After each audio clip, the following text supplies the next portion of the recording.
Yes guys, welcome back to another video. Welcome to the George Benson Football Channel for your second Chelsea news video of the day. If you want to go back and watch the video where I talk a little bit more about Malik Fofana, potential still of Rodrigo, you can check out the video from earlier on today. But this morning, we can look forward to the start of the Premier League season. Chelsea's fixtures for the Premier League next season have been revealed. We're going to go through those now. And there is also a ton of Chelsea news to catch up on. Before I do go into anything more though, I do want to ask you to subscribe to GBFC if you haven't already done so. And whilst you're here, please do make sure you smack a like on today's video. So, Chelsea's Premier League fixtures, I'm not going to lie to you, considering how much football we might potentially have to play throughout this summer, and the fact that we've got pre-season friendlies at Stamford Bridge in a flipping pre-season tournament against Leverkusen and Milan, this is a pretty nice start to the season. Chelsea's first 4 matches are going to be in London. We begin the season at home to Crystal Palace, which isn't always the easiest fixture to have. Then we go to West Ham, then it's a West London derby at home to Fulham, and then we go to Brentford. When I look at the first sort of 3 months of the season, the only games here that are really standing out to me are the ones in October, at home to Liverpool and away to Nottingham Forest. Other than that, you got a trip to Old Trafford in there, but is that really what it used to be? The end of the season, on the other hand, if you guys look towards April and May, Chelsea's ending to the Premier League season. If we are going to go and try and win the flipping Premier League, this is not an easy ending to the season. May, Forest at home, Liverpool away, Tottenham at home is the final home game of the season. So if ever there was a time for Chelsea to pull the rabbit out of the hat and go for the Premier League, it's this season. Because then we can lift the trophy by beating Tottenham at home on the final home game. And then it's a trip to Sunderland at the Stadium of Light on the final day of the season. I'm not going to lie to you. Whenever I'm looking at the fixtures, I'm looking for your Arsenals. I'm looking for your Spurs. Obviously, we're also looking at Liverpool fixtures as they are the Premier League champions. But this is, I think, a great start to the season for Chelsea. I'm going to leave it up on the screen for a few more seconds. But without any further ado, let's jump now into today's Chelsea news. This is the latest on Georgi Petrovic from Ben Jacobs. Strasbourg want to sign Petrovic permanently, but the Serbia international is exploring all options.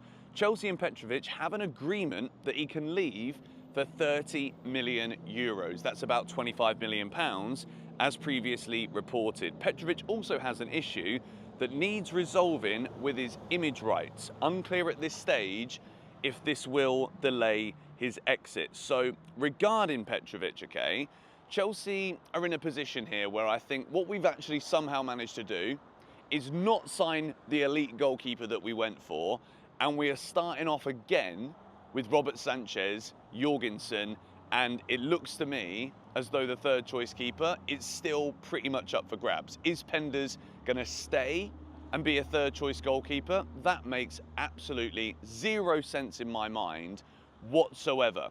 So, in my opinion, Petrovic being sold, I think it's one of those where I just expect it's going to happen now. But do I think it should be happening? Not really. I think Chelsea should be keeping hold of Petrovic. I don't think a £25 million offer is enough for me to be like, yeah, do you know what? Let's go and start for a third season in a row with Robert Sanchez as the goalkeeper. Sanchez had a very good game the other day. He had a very good end to the season. But is it enough for me to be confident that he's not going to go and have the start to the season that we've seen him have on countless occasions? Do I believe that all of a sudden, all of those errors that we have seen that have led to goals in the past, do I think they are now just going to disappear? Absolutely not. I still think he's 100% got those errors in him. And as much as I want to believe that that isn't going to happen, unfortunately, with all the so-called data that we've collected over recent years, I've got no reason to suggest that it isn't going to happen again. Philip Jorgensen, I think we spent a lot of money on him, but at the same time, is he ready to be Chelsea's number one? The answer is probably no. 30 million euros for Petrovic, you know what the club are going to say here. We see this as profit, and it would be profit because we bought him in at significantly lower prices even than what we are seeing touted here as what we are potentially open to selling him for. I'm not happy with this unless Mike Penders is going to be given a chance. Let's see what he's actually got.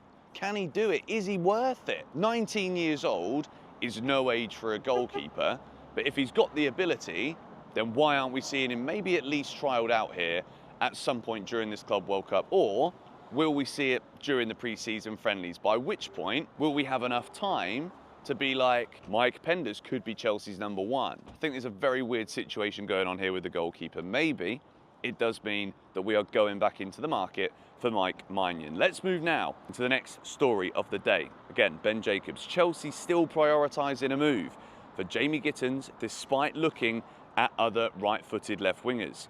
Chelsea only made one formal bid on June the 10th for £42 million, and it wasn't too far off Dortmund's valuation. Talks ongoing.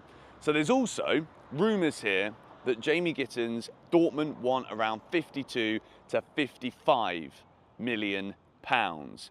And if Chelsea's last official bid was 42 million and that didn't get him, this is where, like I said in the video that I made this morning, this is where the sun, by the way, coming in on my right side right now. Hopefully you can still see me properly. But that is the territory where I think we're starting to look at too much money when there are other wingers potentially available this summer that, yeah, they might even be more than 52, 47 million that we're seeing here for Jamie Gittens. But we're talking there about actually bringing in some experience. I think Gittens is a good player. I think he fits the system and the way that Enzo Maresca wants to play.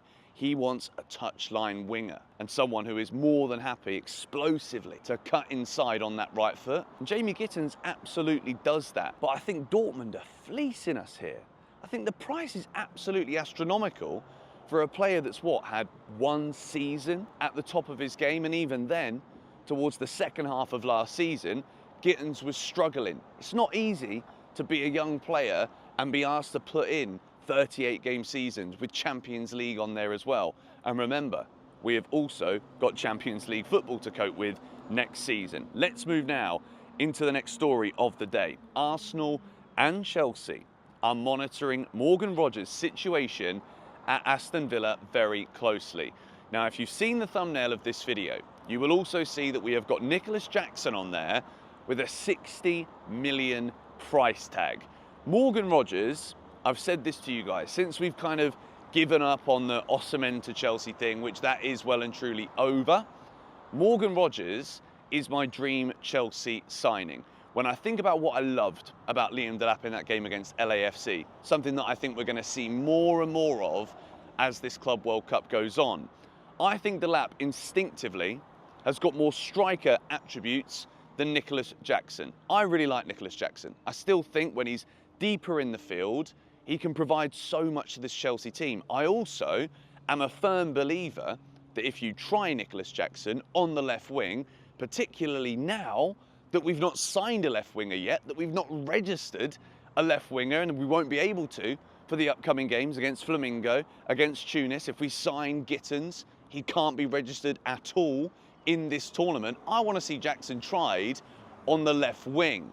Now, the news regarding Nicolas Jackson, to tie this all in together, is that Unai Emery is still adamant he wants to bring him to Aston Villa to reunite themselves together again, right? So I can see a world here where, as things develop, potentially, Morgan Rogers, Aston Villa, they need to make some serious money for PSR reasons, okay? Chelsea aren't in that position, but at the same time, now that Delap has come in, I think Nicolas Jackson wants to stay and fight for his place. Enzo Maresca also loves Nicolas Jackson, so it's going to be one of those where if Chelsea want Morgan Rogers, right, Aston Villa, they're not going to not want to replace him. Aston Villa, just because of PSR reasons, they don't just have to sell players, they can't afford to sell Morgan Rogers and then not bring in another attacker, particularly when there's also been big question marks about Ollie Watkins. They sold John Duran last summer. So Morgan Rogers to Chelsea, I can see this materialising.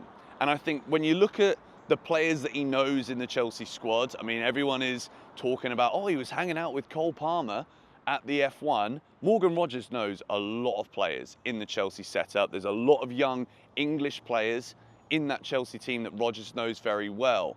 So if the opportunity were to arise, you can see the players that Arsenal have been linked with. They've been linked with Benjamin Sesko, who now apparently is off of Chelsea's radar. That doesn't surprise me whatsoever.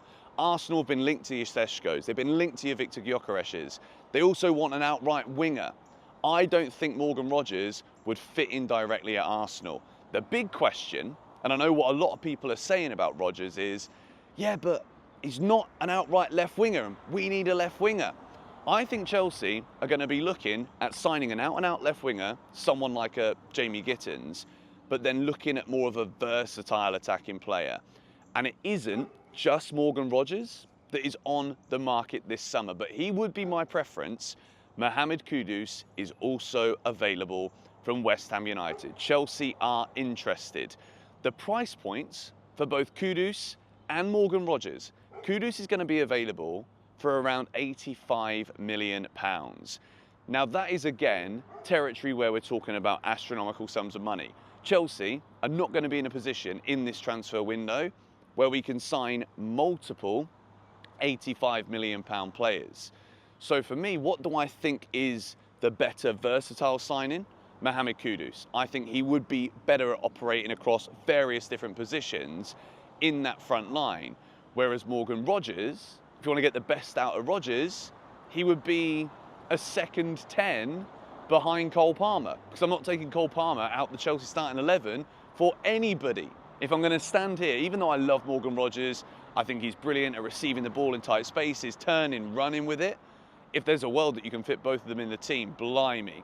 But that isn't the way that Enzo Maresca wants to play football. So what do I think is more realistic here? To let you guys know on GBFC, I think Mohamed Kudus is a more realistic signing, more so than a Morgan Rogers who could potentially be available for 75, but it would be a very Chelsea signing to go and bring Morgan Rogers to the club. And I would absolutely love it. As much as it is one of those where it's like, okay, well, if Palmer's in the 10, where does Rogers play? I think Rogers can still do a job off the left wing for Chelsea. And then maybe it's on the right-hand side that you've got that touchline winger. We know what Maresca likes to do quite often, and you can see it. When you watch Chelsea in the flesh, when you watch Chelsea live and you see when Noni Madueke or Tyreek George, who are playing on the left wing, when they didn't have the ball or when Chelsea weren't attacking down that side, they are literally holding that width so wide that they're almost ineffective to the game unless we're actually playing switches consistently, which we don't do. Enzo Fernandez, one of the only players that ever even really looks for it, or Cole Palmer. I think it's one of those that we're going to have to keep an eye on, see where Chelsea go with Gittens, or maybe a Malik Fofana like we spoke about earlier. And then is it going to be the second winger? Because you've got to replace Sancho and Mudryk. We can't just buy one left winger. Don't think Tyreek George is ready. I've been saying it a lot. I love him. I think he's got a bright future ahead of him. But is he ready now when Chelsea are in the Champions League? Huge step up from the Conference League. We've skipped the Europa League straight into the Champions League, sorry. I don't think he's ready. This is the interesting one with Mohamed Kudus. I think at the moment, Chelsea are just trying to line up their eggs. Is there enough room in the basket for a third striker? Do we necessarily need to get a third out-and-out striker? I think from what I've seen, Liam Delap, I think he's going to be absolutely brilliant. And I don't want to overhype him, but I just think he's got everything about him. He's got the attitude, he's got the physical presence, he's got those runs into the channels. I think he's got everything at his disposal to succeed at Chelsea. Nicolas Jackson, I think, needs a Liam Delap who is breathing down his neck so that Jackson doesn't go through these long periods and patches of the season where he's not firing and then Chelsea are like, who puts the ball in the back of the net? I think, genuinely, this is the first time I'm saying it this definitively on the channel. And look, he's not scored a goal yet. People might be like, Benson, you're out of your mind. I think Liam Delap answers a lot more problems than I initially thought he was going to. I've been vouching all summer, all of the end of last season, get me an Osimhen, get me an elite goal scorer in there. But I think when I see the players that Chelsea are linked with now, maybe it's smarter to go and invest in a Kudus than it is now to go and blow 65, 70 million on another top striker, unless, as we said earlier in this video, Nicolas Jackson is going to leave. If Nicolas Jackson is going to leave Chelsea, then yes, you do need to go out there and buy another striker. But if Maresca's happy with them both, let's wait and see how that develops further. There's so many stories happening, but look, Chelsea are playing Flamengo in Philadelphia on the 20th. Your preview for that game will be out tomorrow. I know that I missed the last one. It was supposed to get uploaded, but I was out having a good time with the Chelsea boys. So we're back now with double upload days. Thank you guys for watching this video. If you did enjoy it, smack a like. Let me know what you think about the potential of Jackson to Villa. Does it help Chelsea if we want Morgan Rogers, or do you want a Mohamed Kudus? Let me know your thoughts on all of these stories in the comments down below. Thank you guys for watching. Have a great day. Come on, you Blues.